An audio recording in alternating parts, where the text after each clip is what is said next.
Polipede Works coming at you with One Piece chapter 1077. You should have put it together sooner. So like always, we're not going to cover the whole chapter bit by bit. We're just going to hit some broad strokes of which I found interesting. So like always, let's look at our cover page. We have Caesar and Judge coming to the conclusion that they shouldn't be fighting one another, but they should indeed be fighting against Vegapunk because it is he who they've been playing second banana to all this time for like the majority of their careers, right? I also find it funny that both have knots on their heads from knocking each other out. I still don't know how Judge accomplished that, seeing as how Caesar is a Logia, but maybe Caesar turned off his Logia regeneration to have this scuffle with Judge. Not too sure about that. I also find it very funny that their tongues are sticking out, mimicking Vegapunk. So that's interesting. So I wonder with this, is this our last entry in this cover story, or are we going to go into more depth about this? We'll have to wait and see. But moving on with our chapter, Sentomaru gives us a breakdown of what happened to Ohara. There's this really cool woman in the crowd of scientists. I like her a lot. She's like in this jumpsuit. She has this puffy jacket on with like these head ornaments that look like rabbit ears. I think she's really cool. But yeah, we get a breakdown of what happened to Ohara and how they got Buster called. It's very interesting in this little flashback panel that we see Kuzan here like freaking out. I wonder why that is. Did he too know Olivia? Because I thought it was just Saul who had the relationship with Olivia. Don't know about that. I know he did show up at the end of the flashback for Robin. But yeah, we also see Robin's bounty poster in this little flashback panel. Then we move on to a Gear 4th bound man and a hybrid form Lucy using Kong Oregon and Handgun Yellow Lotus. Now, Handgun Yellow Lotus seems like a new attack from Lucy as we're going into the handgun variant of all his attacks. Handgun Yellow Lotus seems like a upgraded version of finger gun spots that he did way back in NS Lobby. So that's cool. And it's comparative to Kong Oregon, which is also a Gatling style attack. And they both attack S-Bear. Then we have Kaku and Zoro attacking S-Hawk with, I guess, another new attack called Tempest Kick Slaughter. And then One Sword Style IA, Lethal Lion Song. Now, what's interesting about this is that if you recall, S-Hawk has the powers of the Dice Fruit. And back in the day, way back in Alabasta, it was Lion Song of which did Mr. One in. Also on Thriller Bark, Lion Song was capable of exposing Kuma's metal shoulder, thus revealing him to be a cyborg. So it's very interesting that this upgraded version of Lion Song does nothing to S-Hawk.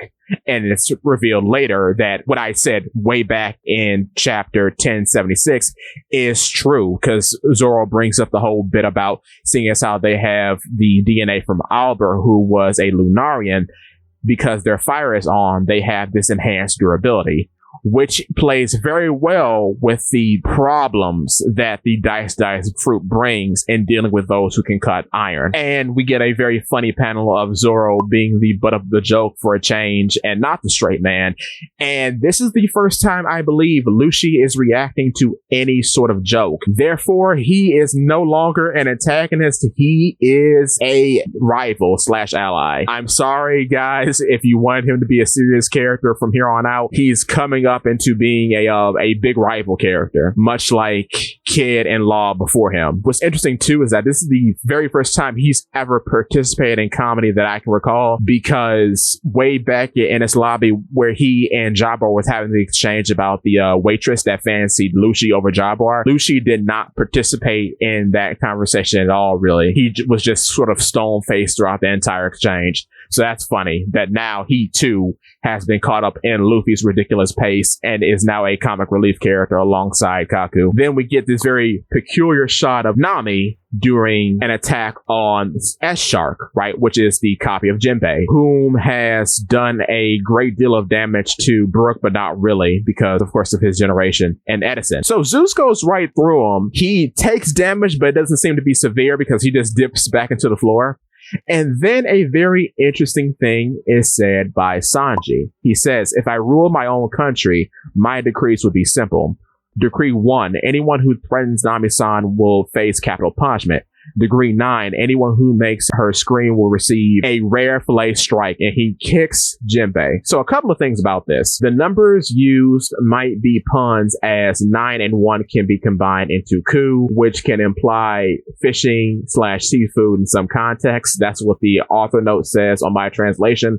Also, what's very interesting is that he uses a 9th decree on a copy of what is the 9th Straw Hat. I find that very interesting. I wanted to go into a bit of a tangent about this whole S-Shark business because I find it kind of interesting, okay? I had a thought a little while ago, and it's very perplexing as to why we have a copy of a main character being used as a super weapon, essentially. I understand that Crocodile and Mihawk are characters in a faction who has become important, but they aren't given the title of main characters like Jinbei has been given recently.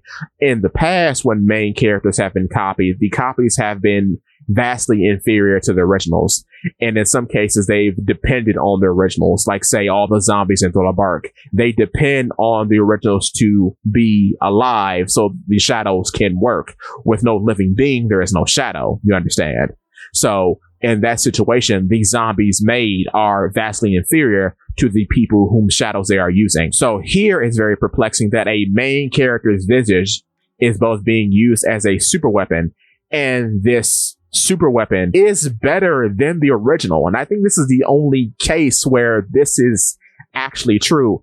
Even amongst the Seraphim versus Warlord comparison, this is the only one where I can firmly say that one is vastly superior to the other, because with Jinbei, Fishman Jujitsu doesn't work all the time. He needs a body of water, or at least a significant amount of water, to be around in order for these attacks to be performed. In theory, S-Shark can use Fishman Jujitsu anywhere, because anything can be turned into a water-like substance thanks to the powers of the Swim fruit.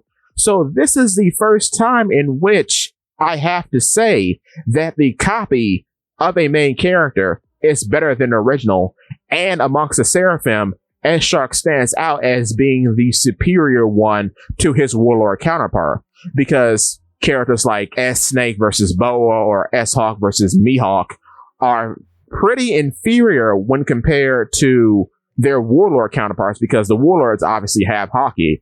Speaking of which, going on to S-Snake, she does manage to use her adolescent feminine charms of being a young girl to petrify both Lilith and Frankie. But what's very interesting here is that the bubble gun that Lilith uses is a gun that creates a bubble with the same energy of the sea.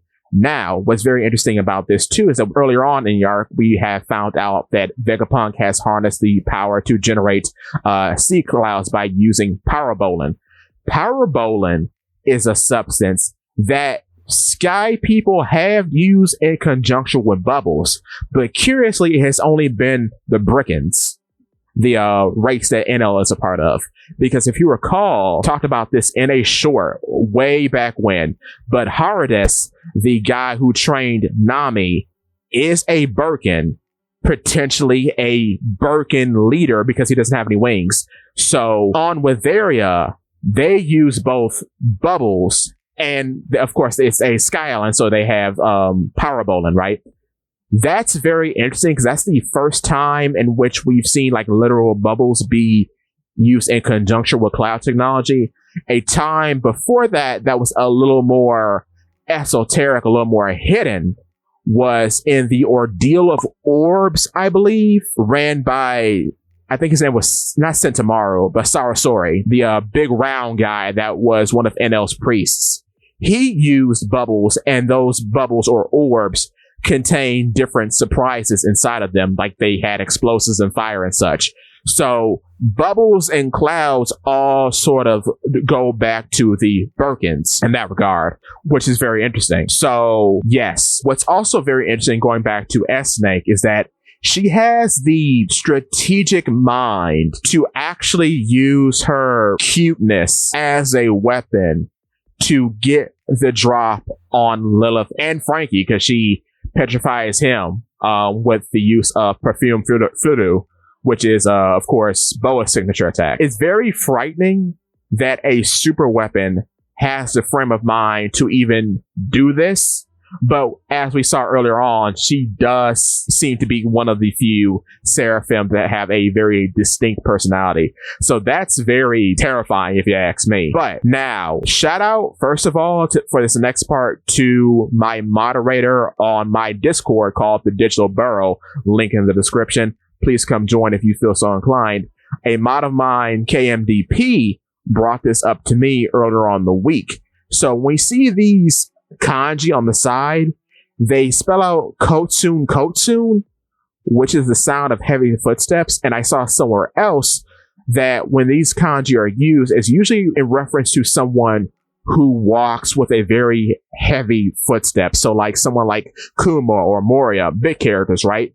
So with that being said, it's very possible that a Seraphim, because we know Seraphim can get quite big looking at S-Bear, it's very possible that a Seraphim could be making those footsteps. And we see Shaka, who has found the missing Seraphim agents as well as the Stella, the original Vegapunk body. And when he's rushing over to Vegapunk, he gets shot in the head. Stella is shot by a mysterious gunman using a flintlock pistol, and he goes down. What's very interesting too is that he draws blood, so he is a man underneath all of that Daft Punk costuming. What's interesting about this is that on February 20th, and I called this out before any of these other guys called it out, so you heard it here first at Polipede Works. I had said, wouldn't it be interesting with S Flamingo if he was given a flintlock pistol due to Dofi's sort of love for using the weapon when he's in a state of emotional distress, because he used that flintlock pistol as a child to shoot his father. Later, when he got a little older, he shot his brother. And then during the Dressrosa arc, he shot Law. So he has a history of using a flintlock pistol. There's some familiarity there baked into his personality. So it wouldn't be too out of the way for S Flamingo, who most likely has Doflamingo's like psychotic nature built into him, for him to also request and use that weapon. Similarly to how S Hawk, despite literally being a sword, still most likely requested a sword that is fashioned similarly to Mihawk's Yoru. What's very interesting too, thinking about that, S-Snake during this chapter doesn't have her fire on, which is kind of interesting. I can't recall if she ever turned it on, now that I think about it, but that's quite interesting. What's also very interesting is that she doesn't have a snake by her side. I find that very odd. But yeah, going back to S Flamingo, I think it's very possible that he is the one who shot Shaka. Also, with that idea in mind, it could also play into a two-part sort of theming.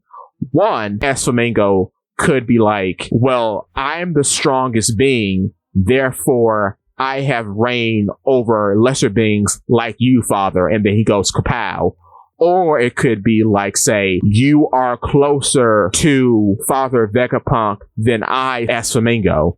So therefore, you're getting capped, Shaka, because Shaka is number one, and it's heavily implied that despite the Seraphim being the strongest beings, the satellites are the closest to Vegapunk. So maybe S Flamingo, with Doflamingo's psychotic mind implanted within him, feels a certain type of way about the satellites in particular. But yeah, I do think that S Flamingo could be the culprit and to be the one who actually shot Shaka here. But we're going to see, because we don't have a break next week, thank heavens. So with that being said, I'll catch you next time. Thank you for watching. If you like stuff like this, please feel free to check out my YouTube channel, Polipede Works. And if you like what you see, I would appreciate your subscription. Thank you so much. See you next time.